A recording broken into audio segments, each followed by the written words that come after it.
Welcome to my channel. I am Professor K.M. Mahadevappa. Today, I am giving you the probable answer for one of the questions that had appeared in 2011 June terminal examination paper MPA-013 Public Systems Management. And in the 3 hours time, you are supposed to answer 5 questions. And these 5 questions will have to carry 500 words each. That means you would normally take around 25 to 35 minutes per question to cover within 3 hours all the questions. Taking this as a benchmark, I have tried to give an answer of 660 words so that the students could be able to memorize at least 500 words among the 660 words that I have given, such a way that they will be able to answer around 450 to 500 in the ensuing examination to score distinctive marks. So now I have taken the question, discuss the nature and scope of public systems management. My answer has been like this. The term public system management has been dynamic and constantly under change, more so in the past few decades in light of modernization. We know for certain that from 1991 onwards, where economic liberalization has taken place in India, we have been prospering towards economic development, and today we are one of the foremost countries who are in one among the top 5 economically developed countries because of LPG that has taken over. And now it is the time of change, and we need to change according to the changes that are keep happening and conform to the requirements contingently. And that is how we have been able to answer like this.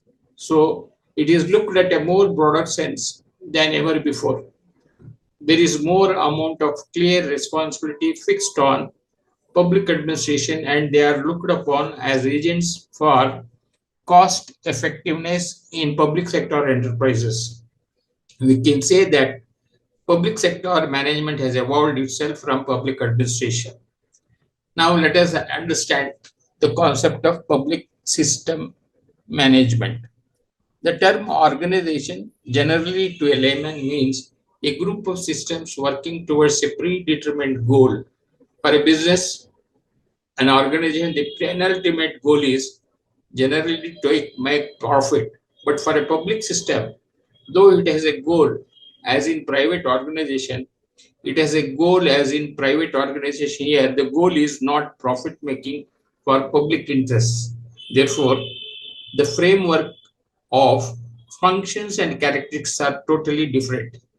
External factors such as globalization have an impact on public systems while formulating guidelines and goals. For example, for over the years, the management of public has public management has become very important. Nature of public systems management. As we say, the only constant in this world is change. Therefore, any system to retain its core has to undergo constant change to fit in the ever-changing world. Similarly, there has been constant evolution of different systems such as political and administrative, keeping in mind the best interest of the public. And as well, public systems management has been defined by many as administration and management of both direct and indirect institutions engaged in the public policy making exercise and in delivery of public services. Public services in the sense it is the mankind at large of the nation, and it is referred to the services that are rendered to the public at large for the entire population of the country.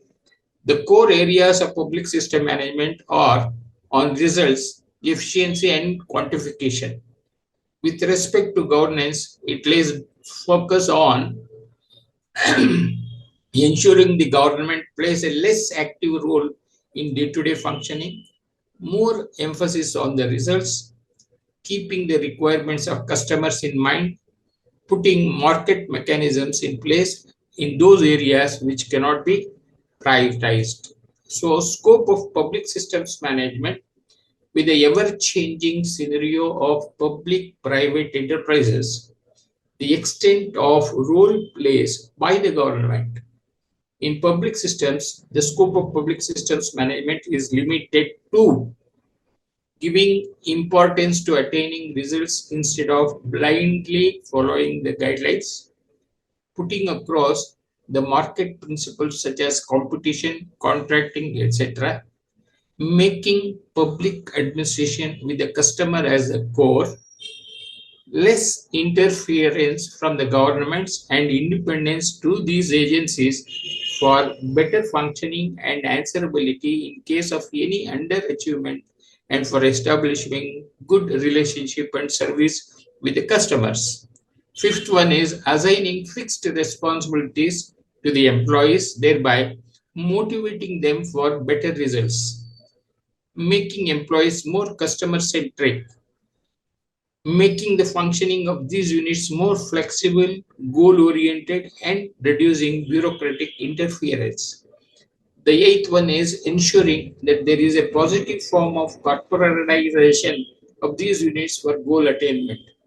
Kettle in 2002 points out the basic concerns that are looked into by the new public management initiatives, and they are productivity, marketization, service orientation, and decentralization, policy, and accountability of our results. When we just try to understand what these terms are, productive means how can governments produce more services with less tax money. Marketization means how can governments use market style incentives to root out the pathologies of government bureaucracy. And service orientation, how can governments better connect with the citizens to make programs more responsive to the needs of the citizen. Then next comes the decentralization. How can governments make programs more responsive and effective by shifting programs to lower levels of government or shifting responsibility within public agencies to give frontline managers greater incentive and ability to respond to the needs of citizens. And then we need to understand what a policy has to be like. So, how can governments improve capacity to devise and track policy? Then, accountability for results. How can governments improve their ability to deliver what they promise? The scope of public system management is to project customer choice as a public choice through enhancing the effectiveness public services based on many of the private sector principles and practices. The focus is more towards achieving managerial decentralization of governance, performance, and results orientation, and citizens and consumers satisfaction. So, with this, we have been able to cover the answer in 660 words, and it is for you to see that how best you can produce 500 words in your examination. All the best.